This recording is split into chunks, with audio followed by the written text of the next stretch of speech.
Brought to you by V-Guard, co-powered by Sensodyne and Vimal. ಬಾಯಲ್ಲಿ ಹೇಳಿ ಕೇಸರಿ. Associate sponsor Ultratech Cement. ದೇವೇಗೌಡರ ನಿವಾಸಕ್ಕೆ ಸದ್ಯ ರೇವಣ್ಣ ಆಗಮಿಸಿದ್ದಾರೆ. ಜೈಲಿನಿಂದ ನೇರವಾಗಿ ದೇವೇಗೌಡರ ನಿವಾಸಕ್ಕೆ ರೇವಣ್ಣ ಅವರು ತೆರಳಿದ್ದಾರೆ. ದೇವೇಗೌಡರ ನಿವಾಸದಲ್ಲಿ ಅವರು ಇದ್ದಂಥ ಸಂದರ್ಭದಲ್ಲಿ ಅವ್ರ ಬಂಧನ ಕೂಡ ಆಗಿತ್ತು. ಮೇ 4ನೇ ತಾರೀಕಿನಂದು HDD ನಿವಾಸದಲ್ಲೇ ರೇವಣ್ಣ ಅವರ ಬಂಧನ ಕೂಡ ಆಗಿತ್ತು. ಹೀಗಾಗಿ ಜೈಲಿನಿಂದ ರಿಲೀಸ್ ಆದ ಬಳಿಕ HDD ನಿವಾಸಕ್ಕೆ ಆಗಮಿಸಿದ್ದಾರೆ ರೇವಣ್ಣ ಅವರು.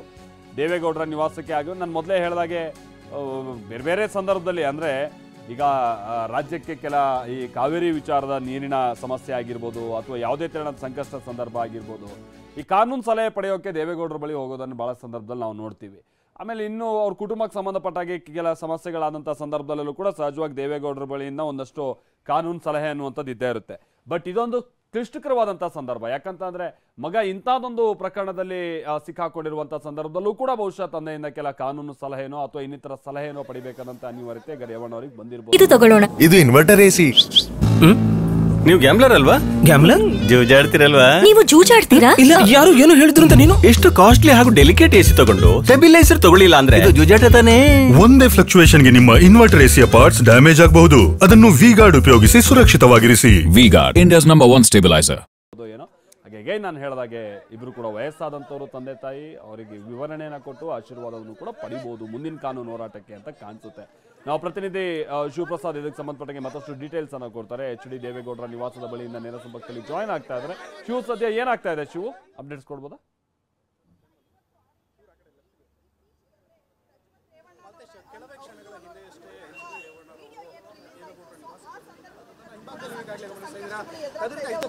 ನಡೆದಂತೆ ಬಿಗಿ ಪೊಲೀಸ್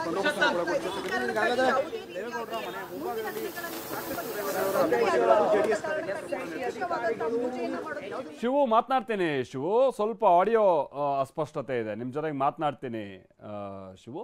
ಸೊ ನಾವು ಪ್ರತಿನಿಧಿ ಕೂಡ ಹೇಳ್ತಾ ಇದ್ದಾಗೆ ಈಗ ಆಲ್ರೆಡಿ ರೇವಣ್ಣ ಅವರು ಆಗಮಿಸಿದ್ದಾರೆ. ದೇವೇಗೌಡರ ನಿವಾಸಕ್ಕೆ ಈಗ ಆಲ್ರೆಡಿ ಆಗಮಿಸಿದ್ದಾರೆ. ಆಮೇಲೆ ಇನ್ನೊಂದು ವಿಚಾರ ಅಂತಂದರೆ ಊಟದ ಸಮಯ. ಪಾಪ ರೇವಣ್ಣ ಅವರು ಒಂದು 7 ದಿನದಿಂದ ಅವರಿಗೆ ಏನು ಮನೆ ಊಟ ಸವಿಯುವಂಥ ಏನು ಭಾಳ ಅವಕಾಶಗಳೇನು ಇರಲಿಲ್ಲ. ಹೌದು, ಕೋರ್ಟ್ನಿಂದ ಕೆಲ ರಿಲೀಫ್ಗಳು ಸಿಕ್ಕಿದ್ರು ಕೂಡ ರೇವಣ್ಣ ಅವರು ಸಂಕಷ್ಟದಲ್ಲಿದ್ದಂಥ ಸಂದರ್ಭ. ಹೀಗಾಗಿ ಹೋಗೀಗ ಒಂದು 7-8 ದಿನಗಳಾದಂಥ ನಂತರದಲ್ಲಿ ಒಂದು ಮನೆ ಊಟ ತಿನ್ಬೋದಾದಂಥ ಒಂದು ಅವಕಾಶ ರೇವಣ್ಣ ಅವರಿಗೆ. ತಂದೆ ತಾಯಿಯ ಆಶೀರ್ವಾದವನ್ನು ಸಹಜವಾಗಿ ಅವರು ಪಡೆದುಕೊಂಡಿರ್ತಾರೆ. ಏನೇನಾಗಿದೆ ಸಂಗತಿಗಳು ಅನ್ನುವಂಥದ್ದನ್ನು ಕೂಡ ಅವರು ಹೇಳೋರಿದ್ದಾರೆ. ಆಮೇಲೆ ಇನ್ನೊಂದು ಸಂಗತಿ, ರೇವಣ್ಣ ಅವರು ಈ ಅರೆಸ್ಟ್ ಆಗೋಕ್ಕಿಂತ ಹಿಂದೆ ಹೇಳ್ತಾ ಇದ್ರು, ಈ ದೇವೇಗೌಡರ ಕುಟುಂಬಕ್ಕೆ ಇದೇನು ಹೊಸ್ತಲ್ಲ, ಈ ರೀತಿಯಾದಂಥ ಸಂಕಷ್ಟವನ್ನು ನಾವು ಎದುರಿಸಿದ್ದೀವಿ ಅಂತ. ಬಟ್ ಏನು ಅಂತ ಅಂದರೆ, ಈಗ ಹೌದು ಕೆಲವೊಂದು ಸಂದರ್ಭದಲ್ಲಿ ಬೇರೆ ಬೇರೆ ರೀತಿಯಾದಂಥ ಕಾನೂನು ಸಮರವನ್ನು ಅವ್ರ ಕುಟುಂಬ ನಡೆಸಿರ್ಬೋದು. ಬಟ್ ಇಂಥ ವಿಚಾರಗಳಿಗೆ ಸಂಬಂಧಪಟ್ಟಂಗೆ ಏನೋ ಕಿಡ್ನ್ಯಾಪು ಅಥವಾ ಮೊಮ್ಮಗನ ಈ ಏನು ಲೈಂಗಿಕ ಹಗರಣ ಅಂತ ಹೇಳಲಾಗ್ತಾಯಿದೆ, ಇಂಥದಕ್ಕೆ ಸಂಬಂಧಪಟ್ಟಂಗೆ ಯಾವತ್ತೂ ಅವರು ಕುಟುಂಬ ಈ ಥರನಂಥದ್ದು ಫೇಸ್ ಮಾಡಿದಂಥದ್ದಲ್ಲ. ಭಾಳ ಗೌರವ ಘನತೆಯನ್ನು ಹೊಂದಿರುವಂಥ ಒಂದು ಕುಟುಂಬ ನಮ್ಮ ರಾಜ್ಯದ ಮಟ್ಟಿಗೆ, ದೇಶದ ಮಟ್ಟಿಗೆ ಹೇಳೋದಾದರೆ. ಹಾಗಾಗಿ ದೇವೇಗೌಡರ ಹೆಸರನ್ನು ಇಂಥ ಸಂಗತಿಗಳಲ್ಲಿ ಪುತ್ರ ಹೇಳ್ತಂಥದ್ದು ಕೂಡ ಯಾಕೋ ಕೆಲವೊಂದು ಸಂದರ್ಭದಲ್ಲಿ ಅದನ್ನು ಕೆಲವರು ವಿರೋಧ ಮಾಡಿದ್ದು ಕೂಡ ಉಂಟು. ಆಮೇಲೆ ಅವರು ಅಲ್ಲಿ ಅರೆಸ್ಟ್ ಆದಂಥ ದಿನ ಅಲ್ಲಿಗೆ ಹೋದಂಥದ್ದು ಕೂಡ ಕೆಲವರು ಬೇಸರ ವ್ಯಕ್ತಪಡಿಸಿದ್ದುಂಟು. ಯಾಕಂದರೆ ಅರೆಸ್ಟ್ ಆಗ್ಬೋದು ಅನ್ನುವಂಥದ್ದು ಗೊತ್ತಿದ್ದು ಕೂಡ ಅಲ್ಲಿ ಹೋಗಿ ಯಾಕೆ ಈ ರೀತಿ ಅಂತ ಒಂದು ಹಂಗಾಮ ಸೃಷ್ಟಿಸಬೇಕಿತ್ತು ಅನ್ನುವಂಥದ್ದನ್ನು ಕೂಡ ಕೆಲವರು ಪ್ರಶ್ನೆ ಮಾಡಿದ್ದೆಲ್ಲ ಉಂಟು. ಸೊ ಅದೇನೇ ಆಗಲಿ ಅದೆಲ್ಲ ಘಟನಾವಳಿಗಳು ಆಗೋಗಿದೆ.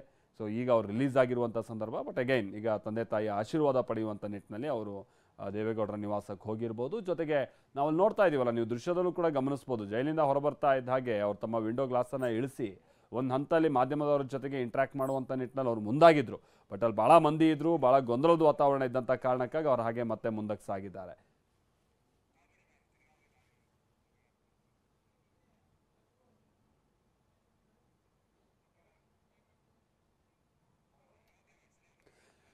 ಶಿವಪ್ರಸಾದ್ ನಮ್ಮ ಜೊತೆಗೆ ಮತ್ತೆ ಸಂಪರ್ಕದಲ್ಲಿದ್ದಾರೆ. ಶಿವಪ್ರಸಾದ್, ಈಗ ದೇವೇಗೌಡರ ನಿವಾಸದ ಬಳಿ ಏನೇನು ಆಗ್ತಾ ಇದೆ? Over to you Shivu. Mallesh, ಈಗಾಗಲೇ HD ರೇವಣ್ಣರವರು ದೇವೇಗೌಡರ ನಿವಾಸಕ್ಕೆ ತಲುಪಿರ್ತಕ್ಕಂಥದ್ದು. ನಾನು ಈ ಭಾಗದಲ್ಲಿ ಈಗಾಗಲೇ ಗಮನಿಸ್ತಾ ಇದ್ದಾರೆ, ಬಿಗಿ ಪೊಲೀಸ್ ಬಂದೋಬಸ್ತನ್ನು ಕೂಡ ಮಾಡ್ಕೊಂಡಿರ್ತಕ್ಕಂಥದ್ದು. ಯಾವುದೇ ರೀತಿ ಅಹಿತಕರ ಘಟನೆಗಳು ನಡೆದಂತೆ ಅವರ ಅಭಿಮಾನಿಗಳು ಕೂಡ ಈಗಾಗಲೇ ದೇವೇಗೌಡರ ನಿವಾಸದಲ್ಲಿ ಒಪ್ಪಾಂಗನ ಹೂಡಿರ್ತಕ್ಕಂಥದ್ದು. ಈಗಾಗಲೇ HD ರೇವಣ್ಣರವರು ಜೈಲಿನಿಂದ ಬಿಡುಗಡೆಯಾಗಿ ಬಂದಿದ್ದಾರೆ. ಮೊದಲನೇದಾಗಿ ಪ್ರಮುಖವಾಗಿ ಈ ಒಂದು ಇಡೀ ಪ್ರಕರಣಕ್ಕೆ ಸಂಬಂಧಪಟ್ಟಂತೆ ಎಚ್ ಡಿ ರೇವಣ್ಣರವರು ದೇವೇಗೌಡರೊಂದಿಗೆ ಚರ್ಚಿಸುವಂತ ಸಾಧ್ಯತೆಗಳು ಕೂಡ ಇರತಕ್ಕಂಥದ್ದು. ಈಗಾಗಲೇ ಜೈಲಿನಲ್ಲಿ ಸಾಕಷ್ಟು ನೋವನ್ನು ಅನುಭವಿಸಿರ್ತಕ್ಕಂಥ ರೇವಣ್ಣರವರು ಸಾಕಷ್ಟು ದಣಿದಿದ್ದಾರೆ. ಅವರನ್ನ ಮುಖಭಾವವನ್ನ ಗಮನಿಸಿದ್ರೆ ಗೊತ್ತಾಗುತ್ತೆ ಅವರು ಎಷ್ಟು ಮಟ್ಟಿಗೆ ದಣಿದಿದ್ದಾರೆ ಅಂತೇಳಿ. ಮಾನಸಿಕವಾಗಿ ಮತ್ತು ದೈಹಿಕವಾಗಿ ಕುಗ್ಗಿರ್ತಕ್ಕಂಥ ರೇವಣ್ಣರವರಿಗೆ ದೇವೇಗೌಡರು ಕೂಡ ಒಂದಷ್ಟು ಆತ್ಮವಿಶ್ವಾಸದ ನುಡಿಗಳ ಮೂಲಕ ಅವರಿಗೆ ಒಂದು ಧೈರ್ಯವನ್ನು ತುಂಬುವಂಥ ಕೆಲಸವನ್ನು ಮಾಡ್ತಾರೆ. ಇಡೀ ಅವರ ಕುಟುಂಬದಲ್ಲಿ ಪ್ರಮುಖವಾಗಿ ಯಾವುದೇ ರೀತಿಯ ನಿರ್ಣಯಗಳನ್ನು ಕೈಗೊಳ್ಳಬೇಕಾದ್ರೂ ಕೂಡ ದೇವೇಗೌಡರ ನಿವಾಸಕ್ಕೆ ಆಗಮಿಸಿ ಅವರ ಒಂದು ಆಶೀರ್ವಾದವನ್ನು ಪಡೆದುಕೊಂಡು ತದನಂತರದಲ್ಲಿ ಬೇರೆಲ್ಲ ಕಾರ್ಯಗಳನ್ನು ಕೂಡ ಮುಂದುವರಿಸಿಕೊಂಡದ್ದು ಮೊದಲಿಂದಲೂ ನಡೆದುಕೊಂಡು ಬಂದಿರತಕ್ಕಂಥ ಪದ್ಧತಿ. ಈಗಾಗಲೇ ಕಳೆದ ಇಷ್ಟು ದಿನಗಳಿಂದಲೂ ಕೂಡ ಇದುವರೆಗೂ ಕೂಡ ಜೈಲಿನಲ್ಲಿ ಇದ್ದಂತಹ ರೇವಣ್ಣವರು ಇಡೀ ಪ್ರಕರಣಕ್ಕೆ ಸಂಬಂಧಪಟ್ಟಂತೆ SIT ಅಧಿಕಾರಿಗಳ ವಶದಲ್ಲಿ ಇದ್ದಾಗಲೂ ಕೂಡ ನನ್ನನ್ನು ಈ ಇಡೀ ಒಂದು ಪ್ರಕರಣದಲ್ಲಿ ಪ್ರಮುಖವಾಗಿ ಸಿಲುಕಿಸಲಾಗಿದೆ ಅನ್ನೋ ಗಂಭೀರ ಆರೋಪವನ್ನು ಮಾಡ್ತಿದ್ರು. ಯಾವುದೇ ಕಾರಣಕ್ಕೂ ಕೂಡ ನಾನು ತಪ್ಪನ್ನು ಮಾಡಿಲ್ಲ, ಆದಾಗ್ಯೂ ಕೂಡ ನನ್ನನ್ನು ಅನವಶ್ಯಕವಾಗಿ ಈ ಒಂದು ಪ್ರಕರಣದಲ್ಲಿ ಸಿಲುಕಿಸಿದ್ದಾರೆ, ಜೈಲು ವಾಸವನ್ನು ಅನುಭವಿಸುವಂತೆ ಮಾಡಿದ್ದಾರೆ ಅಂತೇಳಿ ಗಂಭೀರವಾಗಿ ಆರೋಪವನ್ನು ಮಾಡಿದ್ರು. ಇಡೀ ಪ್ರಕರಣಕ್ಕೆ ಸಂಬಂಧಪಟ್ಟಂತೆ ಯಾವೆಲ್ಲ ಷಡ್ಯಂತ್ರಗಳನ್ನು ಅವರ ವಿರುದ್ಧ ಮಾಡಲಾಗಿದೆ ಅನ್ನೋದ್ರ ಬಗ್ಗೆ ದೇವೇಗೌಡರೊಂದಿಗೆ ಚರ್ಚಿಸಿದ್ದಾರೆ. ತದನಂತರದಲ್ಲಿ ಮುಂದಿನ ಹಾದಿಯ ಬಗ್ಗೆ ಈ ಕುರಿತಂತೆ ಇಡೀ ಪ್ರಕರಣಕ್ಕೆ ಸಂಬಂಧಪಟ್ಟಂತೆ ಯಾವೆಲ್ಲ FIR ಗಳನ್ನು ದಾಖಲಿಸಕ್ಕೆ ಸಂಬಂಧಪಟ್ಟಂತೆ ಅವರೊಂದಿಗೆ ಚರ್ಚಿಸಿ ಅವರ ಒಂದು ನಿರ್ದೇಶನಗಳ ಮೇರೆಗೆ ಮುಂದುವರಿಯುವಂತಹ ಸಾಧ್ಯತೆಗಳು ಕೂಡ ಇರತಕ್ಕಂಥದ್ದು. ಅಷ್ಟೇ ಅಲ್ಲದೆ ದೈವಭಕ್ತರು ಆಗಿರ್ತಕ್ಕಂಥ ರೇವಣ್ಣನವರು ಜೈಲಿಗೆ ತೆರಳಿದಂಥ ಸಂದರ್ಭ ಅಮಾವಾಸ್ಯೆ ದಿನ ಅವರು ಜೈಲಿಗೆ ತೆರಳಿದ್ರು. ಈ ನಿಟ್ಟಿನಲ್ಲಿ ಒಂದಷ್ಟು ಅಂಶಗಳಿಗೆ ಸಂಬಂಧಪಟ್ಟಂತೆ ಅವರು ದೇವರ ಪೂಜೆಯ ಮೊರೆ ಹೋಗುವ ಸಾಧ್ಯತೆಗಳು ಕೂಡ ಇರತಕ್ಕಂಥದ್ದು. ತದನಂತರದಲ್ಲಿ ರೇವಣ್ಣನವರು ಈಗಾಗಲೇ ದೇವೇಗೌಡರ ಆಶೀರ್ವಾದವನ್ನು ಪಡೆದುಕೊಂಡು ಅವರೊಂದಿಗೆ ಮಹತ್ವದ ಮಾತುಕತೆಯಲ್ಲಿ ತೊಡಗಿದ್ದಾರೆ ಅಂತ ಹೇಳಿ ಮಾಹಿತಿ ಲಭ್ಯ ಆಗಿರತಕ್ಕಂಥದ್ದು. ಮಾಲ್ತೇಶ್, ಶಿವ, ಇನ್ನೊಂದು ಸಂಗತಿ ಅಂತ ಅಂದ್ರೆ ಈಗ ಮೊಮ್ಮಗನ ವಿಚಾರವಾಗಿನೂ ಕೂಡ ಕುಟುಂಬ ಯೋಚನೆ ಮಾಡಬೇಕಾಗಿರುವಂತಹ ಅನಿವಾರ್ಯತೆ ಬಂದಿದೆ. ಅಂತ ಅಂದ್ರೆ ರೇವಣ್ಣ ಅವರು ಕೂಡ ಮಗನ ವಿಚಾರಕ್ಕೆ ಸಂಬಂಧಪಟ್ಟ ಹಾಗೆ ಅಂದ್ರೆ ಈಗ ಆತ ಹೌದು ಅಪ್ಸ್ಕ್ಯಾಂಡ್ ಆಗಿರ್ಬೋದು, ಯಾರ ಸಂಪರ್ಕಕ್ಕೂ ಇಲ್ಲದೆ ಹೋದ್ರು ಕೂಡ ಕುಟುಂಬದ ಸದಸ್ಯರ ಕೆಲ ಸಂಪರ್ಕದಲ್ಲಂತೂ ಸಹಜವಾಗಿರ್ಬೋದು. ಸೊ ಅವ್ರ ಮುಂದಿನ ಭವಿಷ್ಯ ಏನು, ಭಾರತ ಕರೆತರುವಂತಹ ವಿಚಾರ ಆಗಿರ್ಬೋದು, ಕಾನೂನಾತ್ಮಕವಂತ ಹೋರಾಟಗಳಾಗಿರ್ಬೋದು, ಈ ಸಂಗತಿಗಳು ಕೂಡ ಈಗ ಡಿಸ್ಕಷನ್ಗೆ ಬರ್ಬೋದಾ ಅಂತ ಶಿವು? ಮಾಲ್ತೇಶ್, ಈಗಾಗಲೇ ಇಡೀ ಪ್ರಕರಣಕ್ಕೆ ಸಂಬಂಧಪಟ್ಟಂತೆ ಹಾಸನದ ಲೈಂಗಿಕ ದೌರ್ಜನ್ಯ ಪ್ರಕರಣಕ್ಕೆ ಸಂಬಂಧಪಟ್ಟಂತೆ ಪೆನ್ಡ್ರೈವ್ ಏನು ವೈರಲ್ ಆಗಿತ್ತು, ಇಡೀ ಪ್ರಕರಣಕ್ಕೆ ಸಂಬಂಧಪಟ್ಟಂತೆ ಪ್ರಮುಖವಾಗಿ ಆರೋಪಿಯಾಗಿರ್ತಕ್ಕಂಥ ಸಂಸದ ಪ್ರಜ್ವಲ್ ರೇವಣ್ಣ ಈಗಾಗಲೇ ವಿದೇಶದಲ್ಲಿ ಇರ್ತಕ್ಕಂಥದ್ದು. ಮೇ 14ರಂದು ಅವರು ಟಿಕೆಟ್ ಅನ್ನ ಬುಕ್ ಮಾಡ್ಕೊಂಡಿದ್ದಾರೆ. ಅಂದ್ರೆ ಮೇ 3ರಂದು ಬುಕ್ ಮಾಡಿದಂಥ ಟಿಕೆಟ್ ಮೇ 14ಕ್ಕೆ ಪೋಸ್ಟ್ಪೋನ್ ಆಗಿತ್ತು. ತದನಂತರದಲ್ಲಿ ಮೇ 14ರ ಟಿಕೆಟ್ ಅನ್ನು ಕೂಡ ಅವರು ಫ್ರಾಂಕ್ಫರ್ಟ್ ನಿಂದ ಬರಬೇಕಾಗಿದ್ದಂಥ ವಿಮಾನದ ಮೂಲಕ ಈಗಾಗಲೇ ಕ್ಯಾನ್ಸಲ್ ಅನ್ನ ಮಾಡ್ಕೊಂಡಿರ್ತಕ್ಕಂಥದ್ದು. ಈಗಾಗಲೇ ರೇವಣ್ಣರವರ ಬೇಲರ್ಜಿಯ ಬಳಿಕ ಅವರು ಭಾರತಕ್ಕೆ ಮರಳುವಂತ ಸಾಧ್ಯತೆಗಳು ಇರತಕ್ಕಂಥ ಹಿನ್ನೆಲೆಯಲ್ಲಿ ಅವರು ಭಾರತಕ್ಕೆ ಬರುವಂತಹ ಪ್ರಯತ್ನವನ್ನು ಕೂಡ ಮುಂದುವರಿಸಿದ್ದಾರೆ ಅಂತ ಹೇಳಲಾಗ್ತಿದೆ. ಈ ಹಿನ್ನೆಲೆಯಲ್ಲಿ ಕುಟುಂಬದ ಸದಸ್ಯರು ಅವರನ್ನು ಸಂಪರ್ಕಕ್ಕೆ ಮಾಡಿ ಕರೆತರುವಂತಹ ಪ್ರಯತ್ನ ಏನಾದರೂ ನಡೆಯುತ್ತಾ ಅನ್ನೋದನ್ನ ಕಾದು ನೋಡಬೇಕಾಗಿದೆ. ಎಲ್ಲ ಬೆಳವಣಿಗೆಗಳ ಕುರಿತಂತೆ ರೇವಣ್ಣರವರು ಸಮಗ್ರವಾಗಿ ದೇವೇಗೌಡರೊಂದಿಗೆ ಚರ್ಚಿಸುತ್ತಾರೆ ಅಂತ ಹೇಳಿ ಮಾಹಿತಿ ಲಭ್ಯವಾಗಿರ್ತಕ್ಕಂಥದ್ದು. ಹಾಸನದ ಹಾಗೂ ಹೊಳೆನರಸೀಪುರದಿಂದ ಬಂದಿರತಕ್ಕಂಥ ಅವರ ಅಭಿಮಾನಿಗಳು ಹಾಗೂ ಸ್ಥಳೀಯ ಮುಖಂಡರನ್ನು ಕೂಡ ಬೆಳಗ್ಗೆ ಮಾತನಾಡಿಸುವಂತ ಪ್ರಯತ್ನವನ್ನು ಮಾಡಿದ್ವಿ. TV9 ಬಳಿ ಅವರು ಹೇಳ್ಕೊಂಡಿರ್ತಕ್ಕಂಥದ್ದಿಷ್ಟೇ.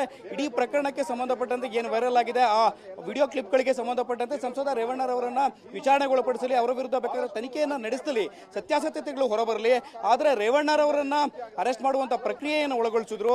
ಈ ಮೂಲಕವಾಗಿ ಸರ್ಕಾರದ SIT ಅಧಿಕಾರಿಗಳ ನೇಮಕ ಮಾಡಿದ್ರು. ಇವರೆಲ್ಲರೂ ಕೂಡ ಎಲ್ಲ ಒಂದ್ ಕಡೆ ಏಕಮುಖವಾಗಿ ತಮ್ಮ ತನಿಖೆಯನ್ನು ನಡೆಸಿದ್ರ. ಉದ್ದೇಶಪೂರ್ವಕವಾಗಿ ರೇವಣ್ಣರವರನ್ನ ಇಡೀ ಪ್ರಕರಣದಲ್ಲಿ ಸಿಲುಕಿಸಲಾಗಿದೆ.